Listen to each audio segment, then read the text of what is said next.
Hey guys, and for today's video, I'm doing week 2 of my MLB All-Star ballot. And guys, let's see how much, in my opinion, I think the best player is obviously, but based on stats and stuff. But yeah, I mean I went into more in depth this week. Last week, I didn't take fielding into depth. This week I am, so hopefully there'll be a couple changes in plus people peaking. There are people that are getting better, people that are kind of falling off a little bit, and injuries are going to change that. So yeah, let's begin. Alright, so the AL first baseman, I got Yandy Diaz, still the best first baseman in the AL. I mean, Vladdy's pretty close, but he is first place right now. And for first baseman, just because of name recognition, no Rays were first place, which kind of disrespect. But Vladdy's probably second, but Yandy is better so far this year. Alright, second, we got Freddie Freeman. I mean, not even close, looking like an MVP candidate with Ronald Acuna Jr. Paul Goldschmidt probably would be if Freddie Freeman wasn't here. He's a beast, but yeah. These ones are these first three are easy.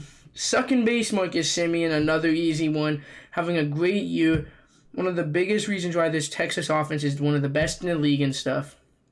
Yeah, there's nothing else to really say here. There's no one even close in the AL. So yeah, second base in the National League, this was kind of close, but I went with Luis Arraez. Even though I'm not saying he's falling off, going from over 400 to a 382, it was bound to happen to go below 400. But he is, in my opinion, if it keeps going down, it goes down to maybe 350 or below with how good, with barely no home runs and barely outside of maybe not that much, decent amount of RBIs, really good RBIs, but no one going with extra base potential. Yeah, maybe, but alright. Third base, I'm still going with Josh Young. Even though J-Ram's been kind of hot a little bit lately, Josh Young is still playing pretty good. I mean, I think he's playing a little bit better defensively, so that's why Chapman and J-Ram is too, but he is having better numbers too, so yeah. I don't think he's as good defensively as my time, but better numbers than J-Ram on defense. Yeah, okay. The reason is between Ryan McMahon and J.D. Davis. For third base, and I chose Ryan McMahon of the Rockies. The reason I didn't choose Arenado, he was my third, was because his defense this year, he's actually having a negative, his defense actually negative defensive runs saved, and what is that other stat? It was negative 2. He's not that good. He's pretty bad defensively this year, and with about kinda maybe the same numbers and not that much of an low on base percentage. So, and J.D. Davis wasn't doing that good defensively either. So, and Ryan McMahon's been kind of jing a little bit. So yeah. Shortstop Corey Seager if anyone's played under 50 games, I'm not gonna pick him, and he's played 30 something. Bo Bichette and Wander Franco had literally both of them had really close offensive numbers. What was it? Oh wait, actually. But the difference, no, maybe not. They just were good at different things. Wander stole over 20 bases. Bo barely stole a couple bases. And Bo defensively was he okay? Yeah, he's okay defensively. Where Wander's been one of the best defensive stops in the league. So that's why I chose him this week. Okay, next, Orlando Arcia versus Gerardo Perdomo. Orlando Arcia is doing great and stuff. Don't get me wrong, but he has not played enough games where Perdomo's played a lot more. And I don't know how. I see where people are calling Orlando Arcia being in the top 3. He is playing like that, but no. Gerardo Perdomo not even being in the top 5 is just disrespectful. He's still there. That's why he's been playing pretty well. It still is. Now, the reason Adley Rutschman is Salvi does not get on base at all. Rutschman actually has a 400 on base, and he has more walks and strikeouts, and he's better defensively, so he may be have more home runs and RBIs, but that's really it. Outside of that, everything else, Rutschman does better, so Salvi's probably the second, him or Jonah Heim too, so Rutschman's just a beast, so yeah, I didn't forget about Jonah Heim either, but I think Rutschman's just a little bit better. Last week I picked Will Smith, but this week I'm going Sean Murphy.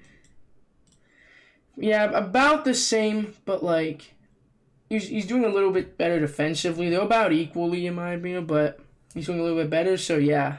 All right, next one. Even though these two are injured, Aaron Judge and Yordan Alvarez are the best by far.